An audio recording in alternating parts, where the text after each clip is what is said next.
एक जगह कोने में बिठा दिया 5 आचार्यों को, और अपने कार्यकर्ताओं ने वहां पर बच्चों का अध्यापन कार्य शुरू कर दिया। सरकार के लोग आए तो उन्होंने कहा कि इन लोगों को आप बैठे बैठे तनख्वाह दीजिए, ये चूंकि हमारे गांव में आते नहीं है, आते हैं तो पढ़ाते नहीं है, पढ़ाते हैं तो ढंग से नहीं पढ़ाते हैं, उस प्रकार का पारिवारिक भाव इनके जीवन में नहीं है, हमें ये लोग नहीं चाहिए। तो सरकार को झुक करके अच्छे आचार्यों को पोस्टिंग देनी पड़ी, अन्यथा हमारे ही गांव के लोगों ने वहां पर पढ़ाने का काम चालू रखा। तो इस तरह से हमें गांव के लिए ऐसे नौजवान समर्पित जब हम तैयार कर लेंगे, तो जो हम सामाजिक शिक्षा वाला प्रोजेक्ट गांव में प्रभावी करना चाहते हैं, वो शिक्षा का प्रोजेक्ट बहुत अच्छा हो सकता है। हमारे संस्कार केंद्र और हमारे 5वीं तक के जो विद्यालय है वो बहुत प्रभावी चले, कोई प्रश्नवाचक चिन्ह नहीं है। और सरकारी शिक्षा के केंद्र भी योग्य रीति से चले, इससे भी हमारी, अगर हमने गांव के समाज का जागरण कर दिया तो इसमें भी हमारी भूमिका हो सकती है।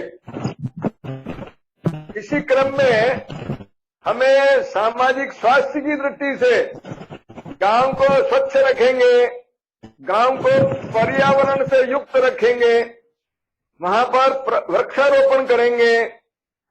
किसी भी प्रकार का गांव जो है ना वो हमारा और मलिन गांव नजर नहीं आएगा। तो हमें अपने गांव को एक आदर्श स्वच्छ गांव इस रूप में तैयार करना, बालकों को भी इस प्रकार का भाव जगाना कि अपने हाथों को स्वच्छ रख करके भोजन करेंगे, प्रातः काल से लगा करके सायंकाल तक वो अपने आप को पूरा एक तरह से पूर्णतया स्वच्छ और हाथों को सैनिटाइज रखेंगे, अपना परिवार मकान अच्छा रखेंगे, तो एक प्रकार से अपना गांव स्वास्थ्य की दृष्टि से भी श्रेष्ठ रहेगा। गांव में कोई प्रकार की बीमारी नहीं आ सकती। तो इस तरह से हमें अपने गांव को रोग मुक्त गांव भी रखना है, पर्यावरण युक्त गांव भी रखना है। और इसीलिए गांव में हम, जैसे मैंने निवेदन किया, अधिक से अधिक कैसे वृक्षारोपण हो सकता है, गांव में अधिक से अधिक और हरियाली कैसे हो सकती है, गांव में प्लास्टिक मुक्त गांव रखेंगे, यूज एंड थ्रो वाला प्लास्टिक मेरे गांव में नहीं आएगा। और इस प्रकार से हम हमारे गांव का जो गंदगी होती है, गांव का जो कचरा होता है, उस कचरे के निस्तारण के लिए भी कोई प्रभावी योजना करेंगे, ताकि हमारे गांव में कोई भी गंदगी, कोई भी कचरा सड़क पे कहीं भी नहीं गिराएंगे। तो समाज के लोगों को भी ये दृष्टि प्रेरणा देंगे, ताकि गांव की हर गली ठीक नजर आएगी, हमारे गांव की हर गली स्वच्छ नजर आएगी। पंचायत के माध्यम से हम चर्चा करेंगे, बातचीत करेंगे। आप आश्चर्य करेंगे, अन्ना हजारे ने भी 40 लाख का और लिफ्ट योजना, जिसमें 15 लाख सरकार से लिए, 10 लाख गांव के सहयोग से लिए और 15 लाख का गांव के लोगों के द्वारा और मजदूरी की गई। तो ऐसे 40 लाख रुपए की सारी व्यवस्था करके वो एक प्रकार से, जो मैंने आपको प्रारंभ में निवेदन किया था, वो पूरी की पूरी और बड़े तालाब की और सारी व्यवस्था उन्होंने गांव और समाज के और बैंक और सरकार के सहयोग से सारा काम कर लिया। तो हम भी हमारे गांव के अंदर इस प्रकार करके गांव जगाएंगे, तो हम अपने गांव को इस तरह से स्वच्छ गांव और पूर्ण रूप से शुद्ध गांव ऐसा तैयार कर सकते हैं। आज कई स्थानों पर हमारे को पीने के पानी की योग्य व्यवस्था गांव में नहीं होती, तो इस दृष्टि से भी हम और यह काम भी कर सकते हैं। सामूहिक छोटी छोटी जोतें होने के कारण से बड़ी दिक्कत आती है, सामूहिक जोत की बात भी हम कर सकते हैं क्या? सहकारी समिति बना करके गांव की सारी उपज एक साथ ले जाकर के मंडी में बेचेंगे, ये हम सोच सकते हैं क्या? ताकि हर व्यक्ति अपनी छोटी छोटी उपज लेकर के जब शहर में जाता है तो उसके आने जाने का खर्चा लगता है, फसल कम होती है, राशि बहुत कम मिलती है। पर अगर हमने समिति बनाई, कोई एक बड़ा वाहन किया, सारी फसल एक साथ मार्केट में जाएगी, एक साथ बिकेगी और गांव में सबको एक साथ पैसे मिल जाएंगे। अगर हमारे गांव में, अब सरकार ने व्यवस्था कर दी है, केंद्र सरकार ने, हम हमारे गांव की उपज का भंडारण भी कर सकते हैं, तो योग्य जब दाम आएंगे जब बेचेंगे।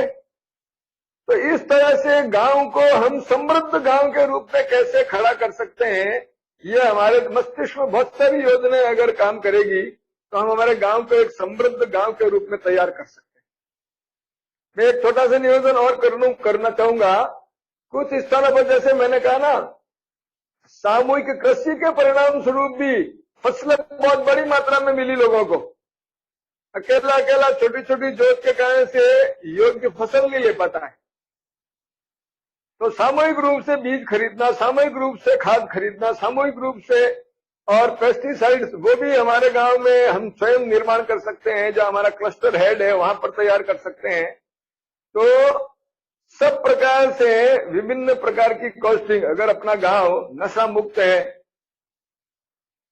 एक स्थान का उदाहरण देता हूं, उस गांव के अंदर लोग बाग बीड़ी सिगरेट बहुत पीते थे, तो गांव के नौजवानों ने संकल्पित होकर से सबसे, और इस बात के लिए, और जो गांव के आसपास में जो दुकानें थी वहां से सारी बीड़ी सिगरेट खरीद करके एक साथ उनकी होली जला दी और उनकी जितनी कॉस्टिंग थी उनको पेमेंट कर दिया कि हमारे गांव के आसपास में आप कोई बीड़ी सिगरेट नहीं बेचेंगे। तो हमने अपने गांव को नशा मुक्त किया, हमने हमारे गांव को धूम्रपान से मुक्त किया। तो एक प्रकार से जब व्यसन मुक्त गांव होता है तो अतिरिक्त जो पैसा में खर्च होता है उससे और बचत हो जाती है। वो पैसा गांव के हित में, परिवार के हित में, अपने बाल गोपाल के विकास में काम में आ सकता है।